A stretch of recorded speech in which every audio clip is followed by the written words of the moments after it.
नमस्कार दोस्तों, आप सभी को और हम सभी को पता है कि अभी हाल ही में लेबनान में कई दिनों से घातक अटैक्स हो रहे हैं। संदेह ये जताया जा रहा है कि ये घातक अटैक्स इजराइल के द्वारा किए गए हैं, लेकिन इजराइल ने अभी तक इनकी जिम्मेवारी नहीं ली है।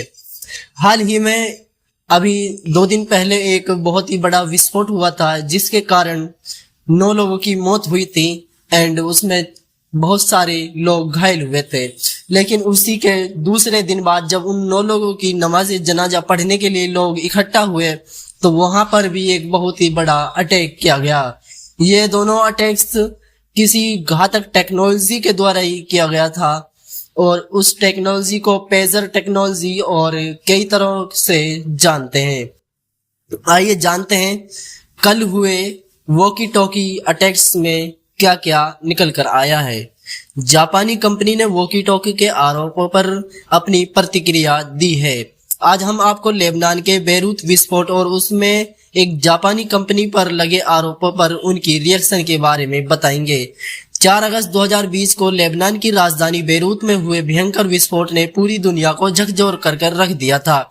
इस हादसे की जांच अभी जारी है और इसी दौरान ये आरोप सामने आए कि हिजबुल्लाह द्वारा इस्तेमाल किए गए टेक्नोलॉजी के प्रोडक्ट्स, जिनमें वॉकी टॉकी भी शामिल है, एक जापानी कंपनी द्वारा बनाए गए हैं।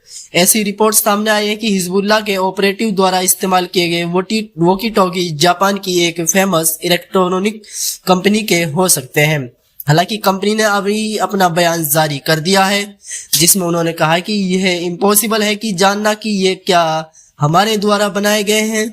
अपने ऑफिशियल बयान में कंपनी ने यह क्लियर कर दिया है कि ये संचार उपकरणों का उत्पादन करते हैं, जिनका उपयोग दुनिया भर की कई संस्थाओं द्वारा किया जाता है। लेकिन इस बात का भी कोई मजबूत सबूत नहीं है कि हिजबुल्लाह के वॉकी टॉकी उन्हीं कंपनियों द्वारा सीधे तौर पर सप्लाई किए गए थे। एक बार जब उपकरण मैन्युफैक्चरर से बाहर आते हैं तो उन्हें ट्रैक करना बहुत ही मुश्किल हो जाता है, विशेष रूप से उन क्षेत्रों में जहां संघर्ष या अवैध व्यापार की संभावना होती है। कहते हैं कि जो एक सुरक्षा के एक विश्लेषक हैं, उन्होंने बताया कि जापानी कंपनी ने कहा है कि उनके जो प्रोडक्ट हैं वो वर्ल्ड वाइड लेवल पर बेचे जाते हैं, अक्सर बिचौलियों के माध्यम से, जिन्हें हम एजेंट कहते हैं, जिससे यह पता लगना मुश्किल हो जाता है कि क्या ये उपकरणों का इस्तेमाल हिजबुल्लाह द्वारा किया गया।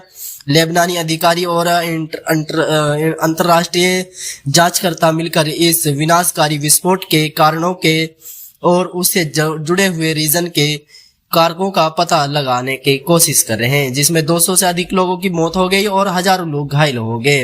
हिजबुल्लाह की संभावित भागीदारी और विस्फोट से पहले इस्तेमाल किए गए उपकरणों के प्रकार अभी जांच के दायरे में हैं, लेकिन बिना ठोस सबूतों के जापानी कंपनी और हिजबुल्लाह द्वारा इस्तेमाल किए गए उपकरणों के बीच कोई सीधा संबंध साबित नहीं हो पाया है, जिससे इस दुखद विस्फोट की जांच आगे बढ़ती है और इससे जुड़े हुए तकनीकी उपकरणों के बारे में नए नए फैक्ट्स सामने आते हैं। हम आपको लगातार अपडेट देते रहेंगे।